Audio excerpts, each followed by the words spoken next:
Welcome to another episode of Man Without Fear Mondays. My name is Megan, and I'm joined by the amazing Matt and Sean. And today we're continuing to discuss Charles Soule's run of Daredevil. As you may know, we do not pick what runs we discuss, our listeners pick for us. And when you crazies picked Charles Soule, and we realized it was about 30 comics, it was very clear that this would take a few episodes. Today, we are going to talk about the Dark Art storyline. And it is indeed very dark, and I am super, super into it.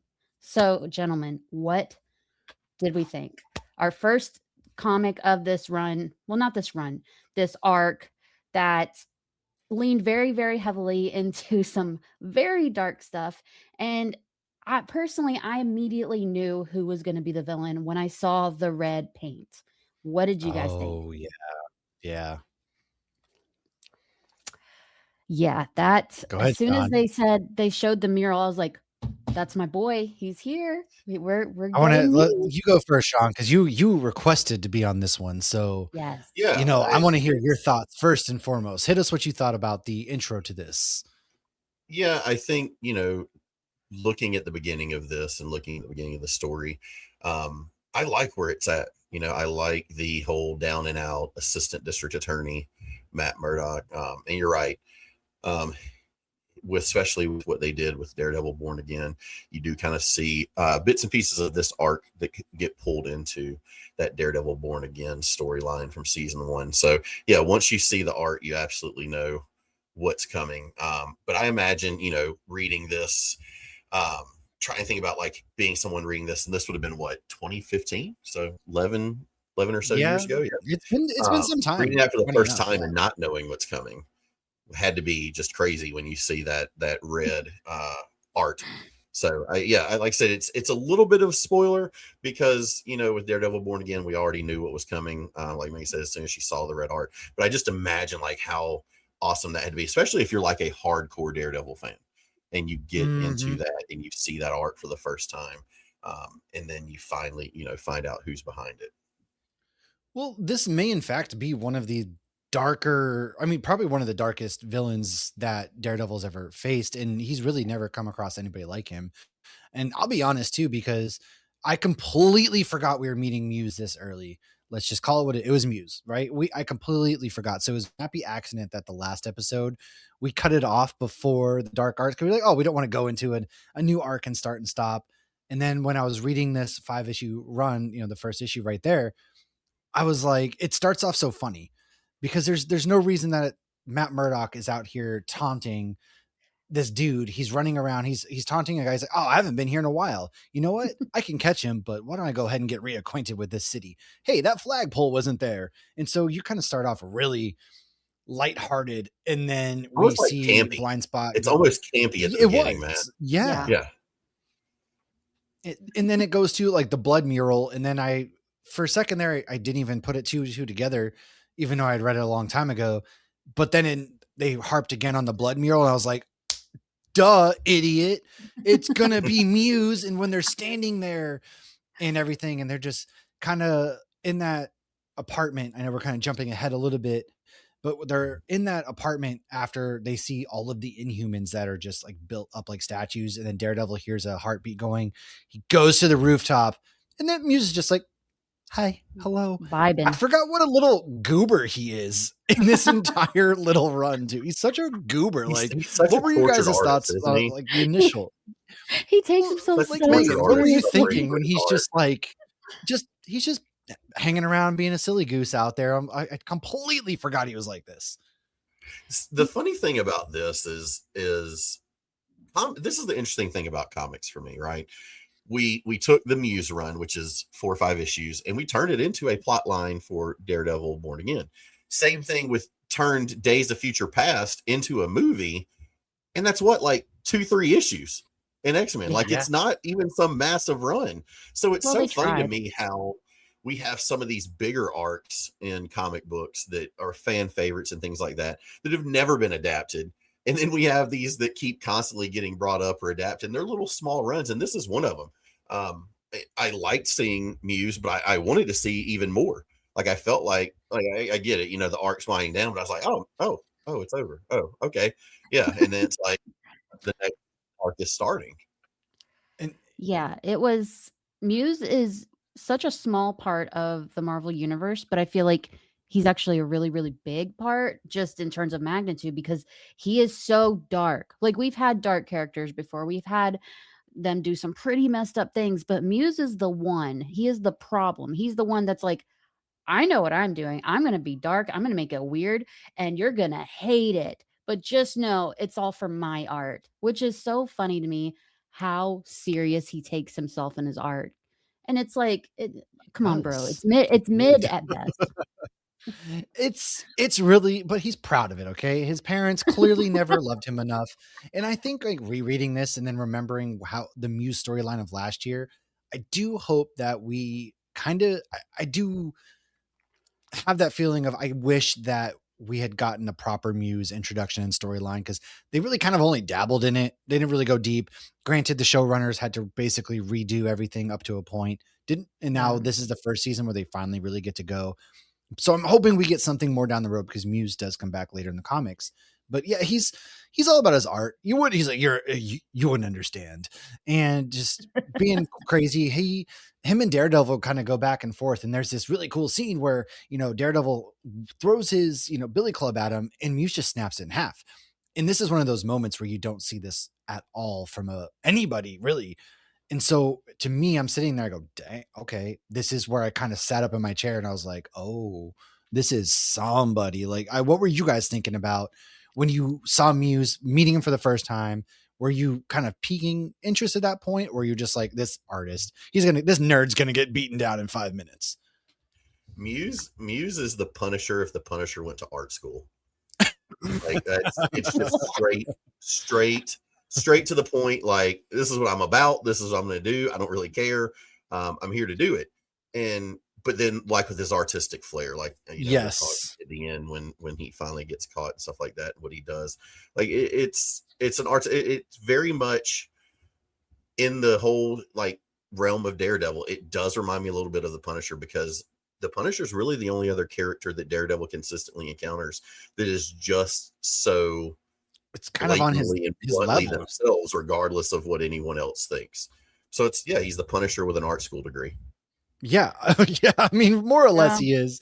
And he doesn't use guns either. He's No. got other methods that he kind of goes along with as we kind of see. But, I do want to go back to your point of we see Matt, he is working the night shift. He's really in just not great graces with anybody right now in the court system. And Blind Spot is like, Matt, I need you. Hey, or Daredevil, excuse me. I need you. Hey, dude. Hello. After getting offered a job. And I really enjoy that they continue to point out the immigrant status of him and how real world fears of him. Because at this time, 2015, like we're not really thinking anything of it, but it still is one of those things that continues to ring true. And his arm's healed now. He's great. He's out there first night on the job. Somebody leaves him a little note. That's where he finds everything. And it kind of goes from there. And it goes into the fact that even, there's Inhumans now getting brought into this. The Inhuman gang is on this. We got an Inhuman cop. Daredevil's going to see Medusa.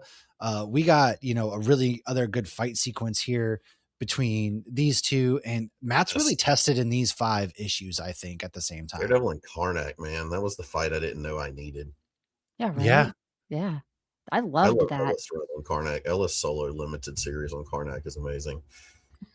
Yeah. Well, what'd you guys think about the Inhumans inclusion? Because we saw the guy with the light up snowflakes. He kind of feel bad for him. I don't really have a power. I can light up snowflakes. That's it. And then coming to find him with his pants down in a chair, he got done real dirty in that sequence. Yeah. And then that's when we get the Inhuman cop. He has that power to basically photographic memory, kind of like Men in Black with their thing, only he takes photographic pictures of his mind. That was a cool sequence. I don't know what you guys were thinking in this point. I thought it was cool. I thought it was a good bit of self-promotion. If I remember correctly, Soule was also working on Inhumans at this time. So it was a little bit of cross-promotion, like, hey, that's right. Other comic, let me put some Inhumans in Daredevil as well. But I love the fight with Karnak. Karnak is by far my favorite Inhuman. Like I said, if you have not checked out the Ellis run on Karnak, it's The Flaw in All Things, I think is what they decided to call the trade paperback. Mm-hmm. It's awesome. Love it. But going back to kind of what Matt said, talking about This is a dude who's been like humbled down to the lowest level. And not only is he like having to be humbled to the lowest level, he is working now alongside people he used to just routinely beat the brakes off of in the courtroom. So there is absolutely no love lost. It's like now this dude, has to work with you instead of against you. And so I really like seeing that. I like the introduction. Going back to even what Matt was talking about, the beginning feeling a little funny and a little silly, even a little campy. When Blind Spot comes in and he's talking to Matt, right? You get the little panel that Matt's doing his exposition. Oh, you surprised me. No, he didn't. Yeah, Blind Spot's just Sonic the Hedgehogging it around the entire elevator shaft. and Matt's like, hey, the elevator shaft is for decoration only, but I don't want to be a little bit more quiet, my dude. But I like that was just like it was a neat little thing to the story, because you not only hear Matt talk about Soule not only has Matt talk about, how he sees the similarities in Blind Spot, but you also get to see that visual representation of how he's essentially the same type of kid Matt was. I don't care what anybody says. I know what I can do. I know what I'm capable of. Quit trying to tell me how to live my life, type of thing. And so I like that there's both the written and the visual connection that happens in those panels between the two, and kind of how they came about in their vigilantism career, if you will. You could see that with Blind Spot, exactly what you said, that Blind Spot is a young daredevil. And Matt, it's very, very clear that Matt wants to give him the mentorship that he never got. He's the non-toxic Stick. Like, he will discern, he will be hard on you, but it's because he genuinely cares and does not want you to die, which I don't think Stick wanted Daredevil to die, but I don't think Stick cared if he listened or not. He's like, look, these are what's going to happen. If you die, you die. There's a war, kid. That's all. We got soldiers. That's all Stick was about. Matt wants to genuinely help. Stick was a game of, is this child abuse or is it training? Spoiler alert, the answer is always child abuse. Yeah, and I think that shows really well with Matt, because we see it throughout this little arc. He genuinely cares about Blind Spot. He wants him to be careful. He even, like, that endearing moment when Matt Murdock asks Blind Spot, like, would you want to stay on with me and work with me here? And Blind Spot's like, wait, really? Oh my God. He was like, oh my God, I have a job. He goes, yeah, man, you've been one of the best out here. Like, thank you, pretty much. And I know you need a job, basically. You don't need to go back there. And that was a really good moment. I loved, they're growing on me. Their whole, friendship and mentorship is really growing on me. It's just unfortunate what happens for our dude, which we'll get to here shortly. Because as you know, this does get pretty dark, and I know we're kind of going through these issues. And before we kind of get to the crescendo of it all, I do want to point out, I love, and this is a little blurry, so I apologize, but I really love the covers for these individual issues. Like, they were some really fine artwork, like this one right here, where we get the Daredevil art piece with Matt, some really fine cover pieces on these issues, which really went along with the artistic theme, if you will. And Muse, or Blind Spot, is calling up Matt while Matt's out there doing his thing. He goes to see the Inhumans. Hey man, Queen Medusa, hey, can we get some help? Like, we share information here. And she's, no, he's getting mad at this point. Like, we've worked together. And then that's obviously when the fight goes. And I really like this fight because he's a monk. He really slows everything down. He's going to lay a hit on Matt. And then that's when Matt delivers that brutal kick right into his chest at the last second, showing, I'm a boss. And then our New York City detective friend shows up and goes, walk with me here. I'm on your side. Essentially, it wouldn't look good if she couldn't protect the Inhumans. So that's kind of what this is about, which I think actually makes sense in the grand scheme of things. I also just don't care about the Inhumans. I never really have, but that's my point of view. It made sense for her, but at the same time, it was like, but you're going to put your reputation in front of helping what could potentially be other Inhumans, which proves you're a trash leader. She is. Yeah. She goes, no, offers no explanation. She could have very simply been like, hey, it wouldn't look really good if I shared information and I didn't do something on my own. Bro, who cares? Your people are being killed. Nothing. Like, you're just sitting here looking all pretty, like with your red hair on a throne, hanging out, doing a whole lot of nothing. And then that's afterwards is when Matt gets the call from Blind Spot that, hey, there's a judge, or Muse is here in the courtroom. He says, just nobody dies. You do nothing, but nobody dies. And that's when Blind Spot kind of hangs out. We get a cop get stabbed. Then the judge is taken, and we get that kind of chase sequence up into the point where we get this really cool, hey, behold my stuff. And Muse is really like, hey man, look at what I got. This in New York City. Like a You little couldn't doom of find a his own better little place. empire there, isn't he? He is, and he was really proud of it too. You know, goes, this is allows me to create, and I do like how proud of that he is. So eccentric. Yeah, You eccentric. know, I think, and so Sean, what Megan, I was think that's the best. I think eccentric is probably the absolute best word to describe Muse. Well, thank yeah, you. And I it's really think good. that's part of why the character works. Because usually when we think of eccentric, we typically think like, older people. They get a little bit eccentric when they get older. But or people like Howard Hughes, play people like that. But like Mhm. the lonely, solitary, like art kid being eccentric. Okay, cool. Let's go with it. And yeah, he's got his own little kingdom and he's very proud of it. He's very proud of what little, he has. And when you look at, it's kind of reminding you how isolated in his world he is, though, because when you look at the grand scheme of the Marvel world, like, who the heck is Muse? Like, he's not even a speck on Doctor Doom's radar. Like, No, Doom, guys like that don't even know who Muse is. But to him, he has his own little empire. Like, you're not even at Hammerhead levels, dude. But it's very well, it interesting. shows the like I love the versatility character of design. I Marvel really too, love though. the character design for Muse. It fits. It's dark. It doesn't feel over and over again. And like I said, I love the covers. I don't know. Had they done the Red, White, and Blood series at this time? What was going on? I If don't think not, they have yet. yeah, that might have been a predecessor for them seeing how good it looks doing that black and white with just leaning into the red.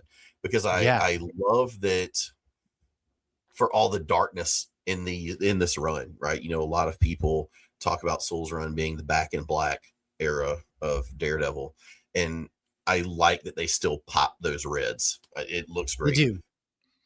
They really And, do. and it's worth mentioning that every character is black, white, and red, like Blind Spot, Daredevil, Muse. Yeah, I I do will say love that. to our point, Megan, we had a big discrepancy with Blind Spot. Our dude's face never seemed to disappear, but I will say it looked like he was drawn to be completely camouflaged in these issues. It did look like even his face disappeared, to which it did show out when he's chasing Blind Spot through the tunnels of New York City, to which it almost felt like a game of tag, because Blind Spot, once he realizes, or Muse, once he realizes Blind Spot's down there, he's basically, Blind Spot, you little rascal, where are you at? And He's all like, of this that. silly guy. He wants to be involved. It's so cute. Oh, you wanted to, or that's what I was missing, a vigilante. Thanks, dude. What was I gonna do? And then again, my man's batteries ran out. Brother, we got to get you some of these solar powered batteries or something, because this is not working for me. This particular one was so Blind Spot centered. When I was reading it, I was like, he's going to die. Now, Oh yeah, I'm not I jumping thought ahead so. there, but I'm saying, like, when I saw that Daredevil's like, you don't die and no one else dies, I was like, Daredevil, why'd you say that? Why? Yeah, and he gets kidnapped though. Yeah, And he here does. we are. He's showing off his art space, Blind Spot, and that's where I definitely thought at this point. Sean, I'm interested to see what you thought. Did you think Blind Spot was cooked at this? I thought he was dead. Oh yeah, I thought he was just part of the next art piece. But going back to something you said that reminded me, you're talking about the batteries. That's more of tying into that story of him and Matt with the same thing, right? Matt with the Adidas and the tracksuit, basically the sweatsuit. Oh yeah, with the blindfold, like doing the best he could. Like, yeah, but at it's least he the didn't rely Marvel on universe. God D knows what batteries. technology's out there. You literally have an inhuman police chief or whatever, or police captain. And so, yeah, the technology's out there, but this is a street level dude. Like, hey man, the best I can do is some Duracells from the bodega down the I don't even corner. think he was getting Duracells. He was getting like the off brand at this point, because this man's batteries, this is his first day back on the job essentially, and his batteries are already dead. He used his suit for 5 minutes and his suit's already dead. This man was probably not didn't even using get new Duracell. batteries, Matt. Those are probably batteries he took out of another device. He was, oh yeah, he couldn't That find remote batteries, control. so he took him out of the remote, put him in there. This is He's out here exactly getting what- kidnapped, and mom's at home trying to turn the TV on, just angry. That or he forgot to plug it in. Oh, did I charge this last night? Oh no, I'll be all right. Fine. You didn't anticipate getting kidnapped by Muse, and then Daredevil comes crashing in. To which, always, why are we doing this, folks? The eyes. I Matt didn't is expect so this. triggered. I am As soon traumatized. as I saw this part, I thought, I'm so glad Matt is on this episode today because I He just know. just gouges his eye. He takes him out and he goes, ha ha, he's blind. Spot, get it? Ha ha, and then throws his body over. I'm just sitting there going, huh. Well, I guess he really is like Daredevil now, but also the eyes, dude. Why? Ow. This would have been a really great thing to bring to live action because I didn't dislike Muse, but I did dislike what they did with Muse. Like, They just didn't he's do not anything. supposed to have an identity. He's not No. supposed to be this scared little boy that was in Heather Glenn's therapy speech. Like, he wasn't. And I felt like they could have done a little better with that because I think should be realizing that street level villains are not supposed to die. They're supposed to keep coming back. Just ask Spider-Man. Oh yeah. So, And Daredevil's whole thing is to like keep putting them away and coming back. But yeah. I mean, Muse is a little different too because he's more of supernatural-esque, which we find out later down the road. Well, not in the show. Well, but He that's was what I'm just saying. Like some in the show, yeah, I'm with you yeah, 100% rereading this. I wish they had really leaned into Muse. If we're going to use Muse, we should have leaned into, because then it would have fell more in line with the Netflix series with how gruesome it got at points in the Netflix series, 100%. bloody, right?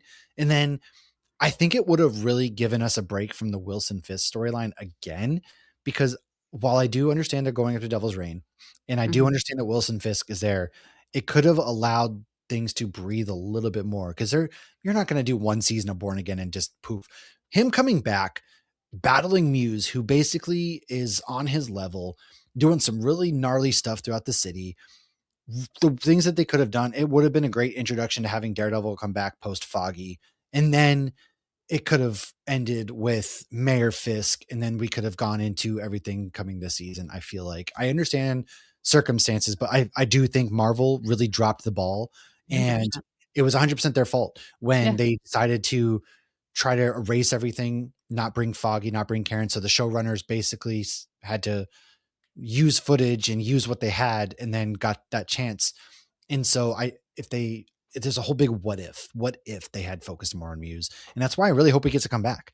Yeah, because when they were trying to switch everything up, it felt oddly personal because they were even, like, recasting Vanessa when the actress was Yeah, like, "I'm fine to come back." So it felt like they were kind of trying to remake the wheel and pretend the other one just didn't exist. But with Muse, we could have gotten Blind Spot, and this would have been a fantastic way to show that Muse is unhinged and it's unlike anything Daredevil has seen before because yeah, he shows that in this. To the end, he, he uh, does. He's straight just goofing around, but he also is the bodies that are all still alive that are oh, yeah. hanging. That was creepy. This would have been perfect. Creepy. Lean into the creepiness of it all, Marvel. Like, this was your chance. Not that they messed up, but really, you really want to come back. They could have done so much more, and I wish they did. Not that I didn't love Born Again, and Yeah. just Muse is creepy, and you don't bring somebody like Muse who paints with people's blood just to have them kind of be a one-off. Oh, he's just a broken white kid from the art school going to therapy. Oh, boo-hoo. No, man. And he No. shows in this particular comic that he doesn't have an identity. I But was before gonna we jump say, there, yes, thank you, because I was about to Sean show his fish. Sean, what do you think of Muse's choice of decor? As in 100 You bodies hanging from the you ceiling. have some space on your wall, Sean, so are you looking for a home decorator by chance? No, no, I'm not. I do home decorating, or my wife helps out more properly. I just get to isolate myself with all my nerdy things, and so You that they don't don't want It's a break the beautiful house. thing. bodies, body parts, blood paintings, Oh none of no, that? man! It's like its own little body farm, right? You got, like, it reminded me of the meat lockers. You got all the Yeah. meat hanging there Oh, from the yeah, broken yeah, yeah. It reminded me case of, like, that you Jeepers had. Creepers, Texas Chainsaw Massacre. That's what Yeah, those were think of. yeah, and then you go in and you look even, like, closer at some of that art, and you can see, like, the tubes and stuff like that he's got running Yeah. in. doing the draining of their blood and things like that. And so it also lets you know that to an extent there is a level of intelligence in the Muse. He's not just this really weird, creepy guy. Like he's figured out like how I can still get what I need from these people and not necessarily kill them unless I specifically want them dead. It adds so many layers to him that we could have used for quite a while as a background villain, to a sense. We could have even spent the entirety of last season with this Fisk storyline while also alluding to something with Muse coming and teased it up for this season. But I get it. Fisk is the draw. I'm just reading this comic made me almost mad. Yes. For that reason. I was borderline getting frustrated and mad at Marvel at this point while I'm reading this, especially as this wraps up. The big reveal. He's captured, Muse gets first of all, Billy Club to the back of the dome as he's running away from Daredevil. And then he's like, he's like, what, you don't like my art, Daredevil? Fine. And he's running away. He gets to the roof. That's when, the Inhuman cop is there and all the cops are there. Hey, we got it from here, man. Great. Good job. Awesome. Everybody, high fives all around. And then they take off his mask and you get this soulless, voidless look of just nothing. He has no face. It's a man without a face. It's just this creepiness. What was your reaction to just this Muse face reveal? It felt like it was something that Matt Murdock or Daredevil is supposed to think about later, because he's just a man in a mask. And so is Muse. Yeah, a lot of similarities there. A lot. Hey, we're just two dudes. I just happen to hang bodies, do artwork. Sean, what were you thinking as far as the Muse reveal? Like this is his face. Yeah, I think that's one of the best panels in this entire arc. Yeah, like it is. You get so much. Look, you get so much out of that, and you've got white, black, and a shade of those two. Yeah. Like it's very plain in terms of coloring, but the detail is so great that it draws you in. Like the lines of black pinpoint red eyes and everything. Like, oh yeah, the teeth, you can tell they're razor sharp. Like, yeah, dude, it's stellar artwork. It really is. But that kind of wraps up, the Muse initial arc, the dark art. It was 5 issues, and this was incredible. I thought from start to finish. You get moments where Muse is, hey, and then he snaps the Billy Club in half, and just kind of going from there where we see sequences like this. And I didn't even mention this part where they didn't really, this is how Daredevil's kind of seeing him. Like, we're not really sure what's going on at this. And we still don't really know at this point. We just think he's a guy, but there's obviously more to it than that. The way he's kind of standing there. And they didn't even really go into how he's saps Daredevil's senses and just there's a void around him. They kind of touched on it in the dialogue a little bit, but they didn't even really dive into it yet. Yeah, they talk about a little bit that Matt's having trouble essentially pinging him, basically, for lack of better terms. But yeah, they didn't talk about a lot.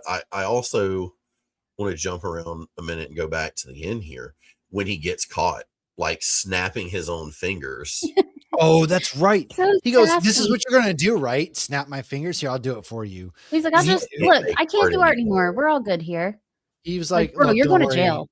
You didn't get a chance to break every bone in my body. It's cool. I'll just start it for you. We're all right. We'll get back to this later. He was so unbothered. What it came off to me was that, like, Muse, you're not in trouble for making art. You're in trouble for killing people to make your art. It's like a child, right? Yeah. And he was like, look, I can't make art anymore, so I'm not in trouble anymore. Wait a minute, buddy. He's misunderstood, cool, man. Okay? He's just a misunderstood He's a tortured artist that is forever misunderstood. Yeah, and I think Megan's right, though. Like, it's such a roller coaster, right? Like you talked about, man, it starts off really kind of funny. And then we get that serious, that darkness of, blind spot literally becoming blind. And then you get back to the end and it's like back to being funny. Like we bring the circle all the way back around and it's back to being funny and a little bit campy. Like, yeah, hey dude, like you were not going to jail. Don't worry, I got you. Snap, snap, snap. It is your choice of medium that you have. Weird, but okay. Right. Hey, so great. I'm glad you did that. But what? There's like hundreds of bodies downstairs, and also, by the way, my protege here, you took his eyeballs out. I'm not really cool with that. So sorry. It just Yeah, nonchalantly, like how nonchalant he tosses them too. he really does. He Just really like does. completely He's just so unbothered. Like, unserious throughout all of it. He does It, the most serious things so unseriously. you were he just does. another bump in the road to what it is I ultimately hope to accomplish, basically. Pretty much. But that ends, this bit of Man Without Fear Mondays. We did the 5 issues of Dark Art. What are your guys' final thoughts? Sean, we'll kind of start with you on your final thoughts and then where people can find you. I really loved it, man. I thought it was well done. I thought you got good art. Like I said, that panel, the facial reveal was awesome, and it's so simplistic, but it's just, I think that is, for me in comics, the mark of a good artist is when they can really make everything pop with just Yeah. simple colors and stuff and simple lines. And I think they did that just absolutely perfectly in that. It's a well-written story, like you said. You read it and you go back to Born Again, you're like, oh man, there's so much else they could have just jumped into. But I don't want that to take away from the fact it's a great story. I would not recommend it be somebody's first Daredevil story. Oh, no, not at all. I wouldn't And either. not know what's going on. But yeah, you can catch me on Instagram and Threads and Blue Sky and all that, Meeple Multiverse, talking about comics, talking about when I do board game demos and stuff like that for different companies. So a little bit of everything. Heck yeah. Sometimes I just get on rants and ramble. Story of my life. Story of my life. Gets me in trouble. Megan, final thoughts on this fun little storyline that we had here. It certainly was fun. I freaking love Muse. I love a villain that you do not have to empathize for. You do not have to go beyond what they're doing and say, oh, this is why. This is the trauma. I just love a baddie. And I don't feel like we get enough of them. And I think Muse is that guy. Preach. He does whatever he wants to whoever he wants. And he expects you to understand because he is an artist. And it's like, come on, let's calm down. And Daredevil, he's very, very sharp. He does not understand Muse's obsession with his own art. And he's just like, what are we doing here? And then Blind Spot, I think this is going to haunt Matt for quite some time. And I'm very excited to see that trauma too. So I thought it was fantastic. The artwork was beautiful. Like Matt Murdock or me, Matt? Because Both, there's a yeah. lot. Okay, I thought so. I just really wanted to make sure here, yeah, because I'm excited to see that trauma. That is a whole new sentence. Oh yes, I'm Yeah. excited to see how the trauma plays out because it was more trauma, man. So yes, It's Matt. You know what his coping mechanism is going to be? He's going to go find another unhealthy relationship. as Thank he God should. Okay, bless. let the man do whatever he wants out there. He's just a hoey little Catholic man. He's doing his thing. He's all right. He's The got Catholic way. But that's kind of wraps us up for this part. Make sure you're every Mondays, like I said, and we all said, Man Without Fear Mondays. We're moving. If there's a run, I know Chris has, Shred Flanders out there has really been wanting to do the yellow. So maybe we'll do a halftime break and do Daredevil yellow next week. It's just 4 issues. We'll see. Yeah. We'll talk to him. Maybe we'll Down. do something there. But aside from this, we might be having a live playthrough for the Marvel TTRPG game that we kind of have coming out here. There's a pre-recorded one, but we might be getting together, doing a live one, maybe some giveaways involved. And then Saturdays are for the boys. If you want to catch up on the boys, we got that going right now. Lauren and Thomas just recently started that. Monarch, Legacy of Monsters, post shows every Friday. And the only way to do it is make sure to like, subscribe, share, follow everywhere you can find podcast, YouTube, hit the notifications, never miss an episode, and then follow us on social media. We're out there putting everything out there. Wednesdays is new comic book day. We got everything covered. And if we don't, let us know and we'll. And if you're a Daredevil fan, this is your month. There is so much good Daredevil. We've made it. Oh my God. Today is March 1st. We've made it. We did it. Yeah. We're so close. It is. Yeah, it's such a great month. You've got Alex Segura's new book coming out, which is absolutely fantastic. It is. Yeah. It's absolutely fantastic. You make it to the end of the month. You've got Stephanie Phillips' new Daredevil run starting at the beginning of April, and then we've got Born Again season 2. So just a great. If you're here, you're watching Man Without Fear Mondays because you're a Daredevil fan. It's your month to eat, guys. It really is. It's his Thanksgiving, but in March. If you had the winter blues, spring's upon us. Daredevil's upon us, and you can't mask that ass, folks. Make sure Facts. you join us. More Man Without Fear Mondays every single Monday. Cannot tell you how much we love doing this. This is your home for Daredevil. Sean, thank you as always for hanging out with us. Megan and I love having you along, and hey, Thanks, we'll guys. see you guys later on. Okay, go catch up on the streets. Go. You never know when you're going to need that flagpole. So And go work on your art, people. Hey, maybe wear goggles and get some better batteries while we're at it. Peace out.